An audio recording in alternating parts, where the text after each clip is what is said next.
देखो ना माँ, सुबह से पिंकी के पेट में दर्द हो रहा है। तब से ये ऐसे ही लेटी हुई है। पिंकी बेटी, क्या हुआ तुम्हें? तुम्हारे अचानक से पेट में दर्द कैसे होने लगा?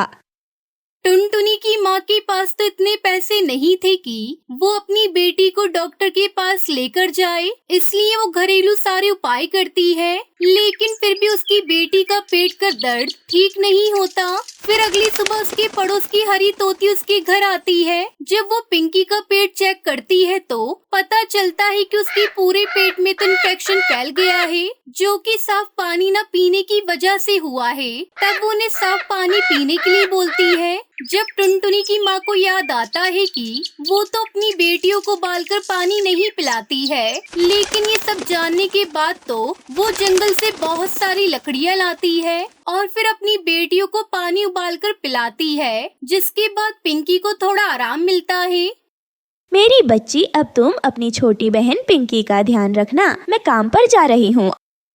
माँ, आप मुझे छोड़कर मत जाओ। दीदी भी इतनी बड़ी नहीं है कि वो मेरा ध्यान रख सके, तो प्लीज माँ, आप मत जाओ ना।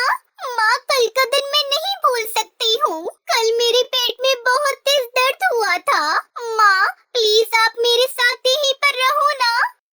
बेटा, तुम मुझे अभी जाने दो। तुम अभी छोटी हो, इसलिए तुम नहीं समझोगी, इसलिए मुझे जाना ही होगा। बेटा, मैं आपके लिए अच्छा खाना लेकर आऊंगी, लेकिन बेटी, अगर मैं काम पर नहीं जाऊंगी तो हम खाएंगे क्या? इसलिए मुझे जाने दो। पिंकी को ऐसे समझाकर उसकी माँ अपने काम पर चली जाती है, लेकिन लेट पहुँचने की वजह से उसका मालिक कड़कनाथ सेठ उस पर चिल्लाता है। क्यों टूनी, मैं कई दिनों से देख रहा हूँ तू बहुत लेट काम पर आती है। क्या काम पर आने का मन नहीं है? अगर काम नहीं करना है तो साफ साफ बता दे, मैं तुझे काम से निकाल दूंगा। नहीं मालिक, आप ऐसा मत कहो। वो क्या है ना, मेरी बेटी की तबीयत खराब हो गई थी, बस इसीलिए आज मैं लेट आई हूँ। लेकिन आप मुझे काम से मत निकालो, आगे से मैं लेट नहीं आऊंगी। शुरुआत के महीनों में तो तुम लोग बहुत अच्छे से काम करते हो, लेकिन बाद में नखरे दिखाते हो। मैं अच्छे से जानता हूँ तुम जैसे पक्षियों की आदतों को। अरे अब खड़ी खड़ी मेरा मुंह क्या देख रही है? चल जाकर जल्दी से गार्डन की सफाई कर। वहाँ बहुत सारी लकड़ियाँ पड़ी हैं, उन्हें काट कर इकट्ठा करके एक जगह पर रख दे। फिर टूनी गार्डन में आकर लकड़ियाँ इकट्ठा करके रखने लगती है। वो लकड़ियाँ काट रही थी कि तभी अचानक से कुल्हाड़ी उसके पैर पर गिर जाती है और उसके पैर से काफी सारा खून भी निकलने लगता है। टूनी चिड़िया बहुत रोती है, लेकिन वो गार्डन में अकेली थी, इसलिए कोई भी उसकी आवाज नहीं सुन पाता। तब वो रोते हुए बोलती है, ये सारी परेशानियाँ एक ही साथ आने के लिए लिखी रहती हैं।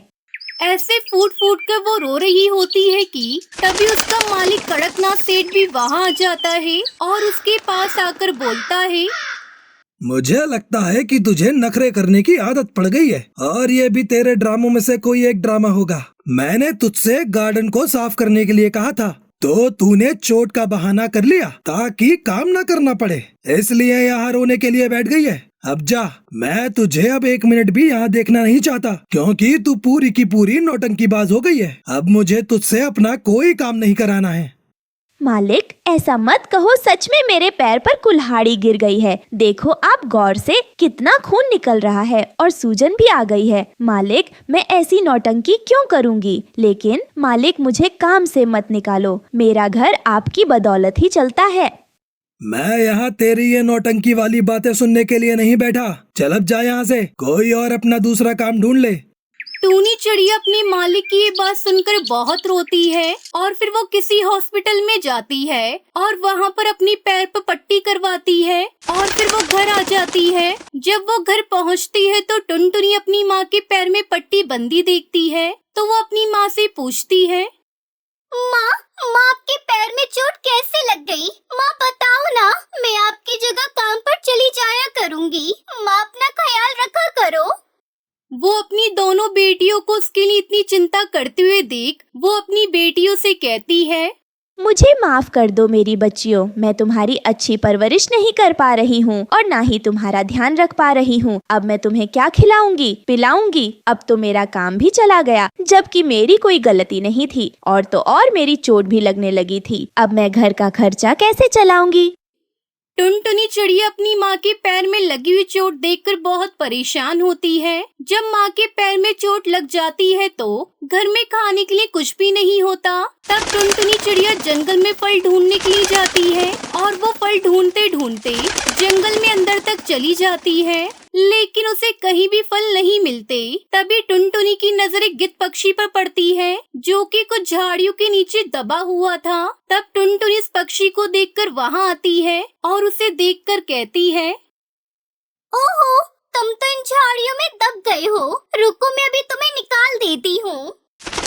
फिर टुनटुनी उस गिद्ध पक्षी को किसी तरह झाड़ियां हटाकर बाहर निकालती है और पास की नदी से पानी लाकर उसे पिलाती है। पानी पीने के बाद वो गिद्ध बोलने लगता है, तुमने मेरी मदद की है चिड़िया, इसलिए मैं तुम्हें बहुत ही मेहनत से ढूंढे हुए जादुई नेल पॉलिश के बीज देता हूँ। जादुई नील पॉलिश का बीज? हाँ चिड़िया, जादुई नेल पॉलिश के बीज ये लो, तुम इन्हें अपने साथ ले जाओ और इन्हें अपने खेत या आंगन में लगा देना और इनकी अच्छे से देख रेख करना। अगर तुम ऐसा करोगी तो ये बीज नेल पॉलिश देंगे जिन्हें बेचकर तुम बहुत अच्छे पैसे कमा सकती हो और अपनी सारी इच्छाएं पूरी कर सकती हो। आपका बहुत बहुत धन्यवाद जो आपने मुझे जादुई नेल पॉलिश के बीज दिए हैं।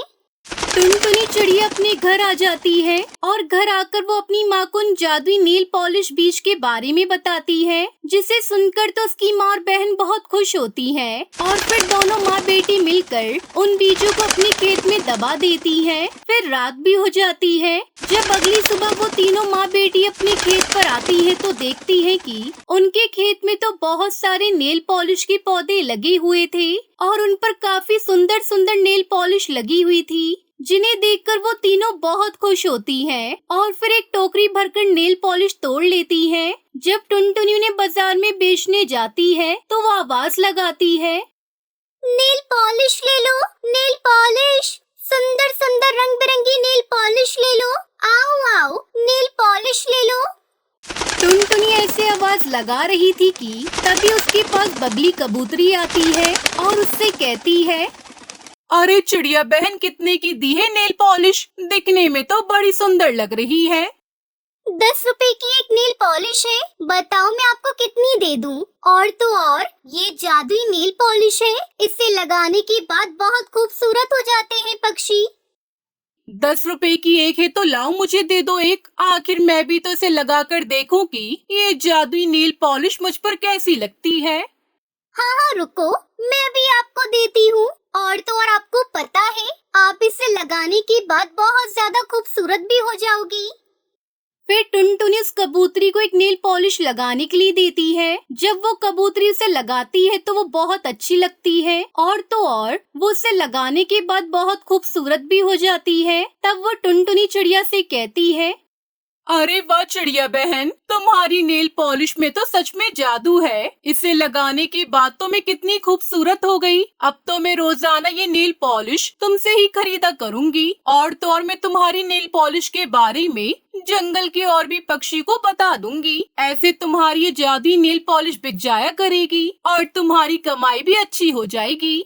फिर उसके बाद तो टुनटुनी चिड़िया के पास और भी पक्षी नेल पॉलिश खरीदने आने लगते हैं और उसके पास तो पंछियों की भीड़ लगने लगती है। ऐसे टुनटुनी चिड़िया की नेल पॉलिश जल्दी बिक जाती है और वो काफी सारे पैसे कमा लेती है, जिन पैसों को देखकर वो बहुत खुश होती है और अपने घर के लिए राशन लेकर आती है और अपनी माँ और बहन के साथ नेल पॉलिश बेचकर खुशी खुशी रहने लगती है।